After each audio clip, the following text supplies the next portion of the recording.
আসসালামু আলাইকুম। আজকে আমরা 43তম বিসিএস প্রিলিমিনারি পরীক্ষার কোশ্চেন সলভ করব এবং তার সাথে এর ব্যাখ্যাগুলোও করব, যাতে করে আমরা পরবর্তী বিসিএস পরীক্ষায় সর্বাধিক পরিমাণ কমন পেতে পারি এবং তার সঠিকভাবে পূরণ করে আসতে পারি। তাহলে চলুন শুরু করা যাক। আচ্ছা, তাহলে 1 নম্বর কোশ্চেনটা হচ্ছে, রবীন্দ্রনাথ ঠাকুর কোন কারক বাদ দিতে চেয়েছিলেন? তাহলে এটা যদি আমরা অ্যান্সারটা বলি, এটা হচ্ছে সম্পাদন কারক বাদ দিতে চেয়েছিলেন।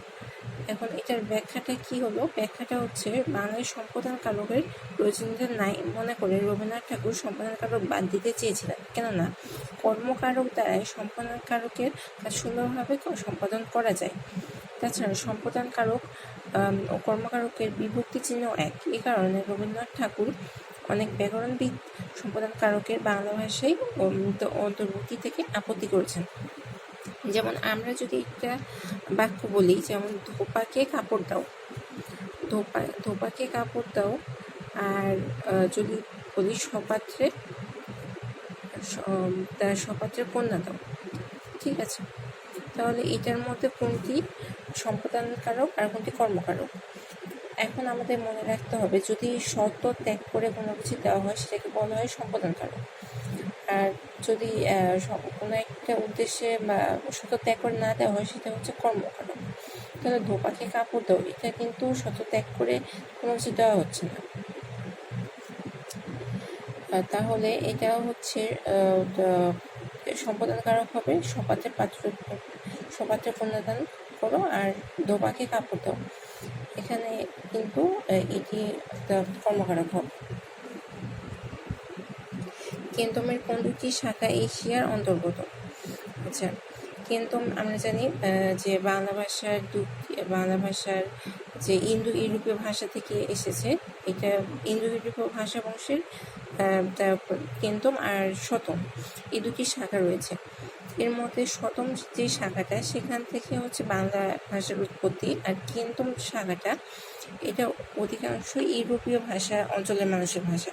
এই যে আমরা যদি দেখি, তাহলে শতমের অন্তর্গত এটা কিন্তু এশীয় মহাদেশের যে ভাষাগুলো, আর আমরা এটা মনে রাখতে পারি যে বিভিন্ন ধরনের এশিয়া মহাদেশে যে জাতিরা বাস করতো, আর্য জাতি অনার্য জাতি, তাদের ভাষা তারা অবশ্যই এশিয়া মহাদেশের ছিল, বসবাস করতো, তাদের ভাষা অবশ্যই শতমের অন্তর্ভুক্ত হবে, কিন্তু অন্তর্ভুক্ত হবে না।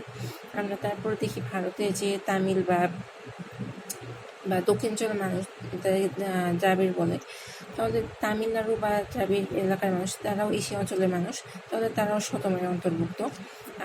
মাগধী বা গৌড়ি, এটাও আমরা জানি যে গৌড় থেকে গৌড়ি বা মাগধী, এগুলো হচ্ছে ভারতের এক অঞ্চল, এগুলো ভাষা হচ্ছে তাহলে শতমের অন্তর্ভুক্ত। তাহলে কেন্তম আর শতম, তাহলে আমরা মনে রাখতে পারি একটা অক্ষর দিয়ে, সেটা হলো কেন্তমের হচ্ছে ক আছে, কিন্তু এশিয়া মহাদেশের কোথাও কিন্তু ক নেই, ঠিক আছে? এশিয়া মহাদেশের তালব্য আছে, আর শতমেরও তালব্য আছে। তাহলে শতম দিয়ে আমরা মনে রাখবো শতম থেকে এশিয়া মহাদেশের যে ভাষাগুলো, সেগুলোর উৎপত্তি। আমরা এটা একটু ব্যাখ্যা করি। ইন্দো ইউরোপীয় ভাষা বংশের কেন্তম শাখার অধিকাংশ ভাষাই বর্তমান ইউরোপের বিভিন্ন অঞ্চলের জনমানুষের ভাষা। এর মধ্যে হিত্তিক, উতুবারিক এই দুইটি ভাষা এশিয়ার অন্তর্গত। ব্রোঞ্জ যুগে